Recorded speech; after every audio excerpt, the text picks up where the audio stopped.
நவராத்திரி 3ஆம் நாள் நம்ம செய்ய போகிறது என்னன்னு பார்த்தீங்கன்னா கல்கண்டு பொங்கல் மொச்சை சுண்டல் இது ரெண்டும் செய்ய போகிறோம். வாங்க எப்படி செய்கிறதுன்னு பார்க்கலாம். நம்ம செய்ய போகிறது கல்கண்டு பொங்கல். கல்கண்டு பொங்கலுக்கு தேவையான பொருட்கள் 100 கிராம் அளவுக்கு பச்சரிசி எடுத்துருக்கிறேன். இது வந்து 20 நிமிஷம் நம்ம சோக் பண்ணி வச்சுக்கலாம்.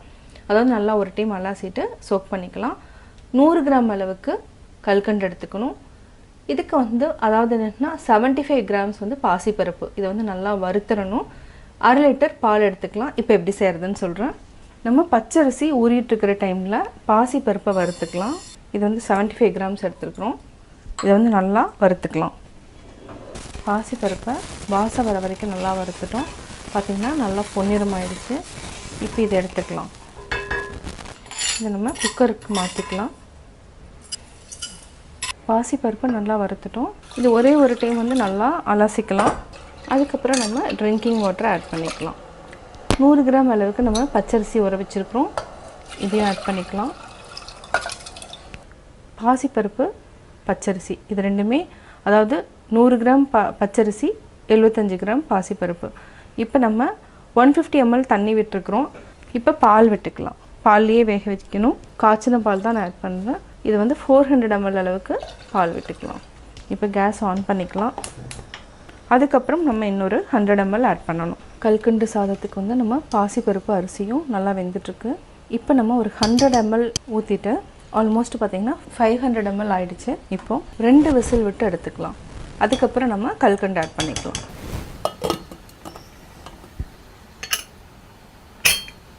Few moments later. 2 விசில் விட்டு எடுத்தாச்சு.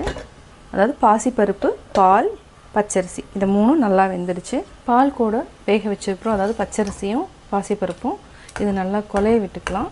இப்போ நம்ம 100 கிராம் அளவுக்கு கல்கண்டு வச்சுருக்கிறோம். இதையும் நம்ம ஆட் பண்ணிக்கலாம். இது அப்படியே நல்லா கரைச்சிக்கலாம். பச்சை கற்பூரம் வந்து நம்ம கொஞ்சமாக ஆட் பண்ணிக்கலாம். இது வந்து ஆப்ஷனல் தான். கற்கண்டு 100 கிராம் போட்டாச்சு. இப்போ பச்சை கற்பூரம் இதை வந்து நல்லா மிக்ஸ் பண்ணிக்கோங்க. அதாவது பொடிச்சு விட்டுட்டு மிக்ஸ் பண்ணிக்கலாம். இது நல்லா கரையணும். கற்கண்டு கரைஞ்சிட்ருக்கு.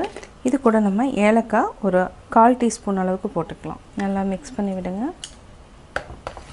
சிம்மில் வச்சுட்டு நம்ம ஒரு 2 நிமிஷம் வரைக்கும் நல்லா மிக்ஸ் பண்ணலாம். கல்கண்டு நல்லா கரைஞ்சதுக்கப்புறம் நம்ம தாளிச்சுக்கலாம். அதாவது முந்திரி திராட்சை கொட்டி தாளிச்சுக்கலாம். 1 நிமிஷம் வரைக்கும் அப்படியே சிம்மில் வச்சுட்டு கொதிக்க வச்சுக்கலாம். நம்ம 2 டீஸ்பூன் அளவுக்கு நெய் விட்டுக்கலாம்.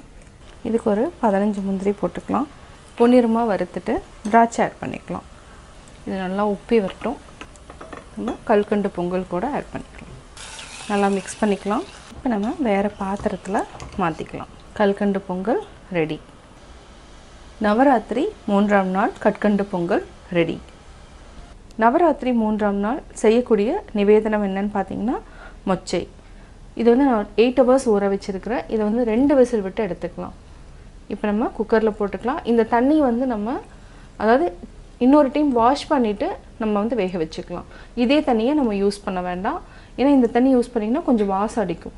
அதனால் இந்த தண்ணியை மாற்றிடலாம். நம்ம மொச்சியை நம்ம வாஷ் பண்ணி எடுத்துட்டோம். தண்ணி ஊற்றிக்கலாம். இது மூழ்கிற அளவுக்கு ஊற்றிக்கலாம். கொஞ்சமாக மஞ்சத்தூள்.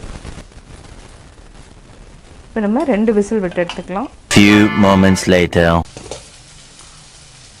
மொச்சையை நம்ம நல்லா வேக வச்சாச்சு. இந்த அளவுக்கு வேக வச்சுக்கலாம். இது தண்ணியை வடிச்சிட்டு இப்போ தாளிச்சுக்கலாம். மொச்சையை நம்ம தாளிச்சுக்கலாம். இதுக்கு 2 டேபிள் ஸ்பூன் அளவுக்கு எண்ணெய் விட்டுக்கலாம். ஒரு பேனில் எண்ணெய் நல்லா காஞ்சதுக்கப்புறம் கடுகு 1/4 டீஸ்பூன், உளுத்தம்பருப்பு 1/4 டீஸ்பூன், கடலைப்பருப்பு 1/4 டீஸ்பூன், ஒரு பச்சை மிளகாய், 2 வரமிளகாய், கருவேப்பிலை, பெருங்காயம். மொச்சையை தண்ணி வடித்து வச்சுருக்குறோம். இப்போ பேனில் ஆட் பண்ணிக்கலாம். நல்லா மிக்ஸ் பண்ணி விடுங்க. ஒரு 2 டேபிள் ஸ்பூன் அளவுக்கு நம்ம தேங்காய் ஆட் பண்ணிக்கலாம். நல்லா மிக்ஸ் பண்ணி விடுங்க. மொச்சை சுண்டல் ரெடி ஆகிடுச்சு. இப்போ நம்ம ஆஃப் பண்ணிக்கலாம். சுவையான மொச்சை சுண்டல் ரெடி. கல்கண்டு பொங்கல் மொச்சை சுண்டல் எப்படி செஞ்சீங்கிறது பார்த்தீங்க. நீங்களும் வீட்டில் ட்ரை பண்ணி பார்த்துட்டு உங்களுடைய கமெண்ட்ஸ் எனக்கு சொல்லுங்கள். பிடிச்சிருந்தா லைக் பண்ணுங்கள். மறக்காமல் சப்ஸ்கிரைப் பண்ணுங்கள்.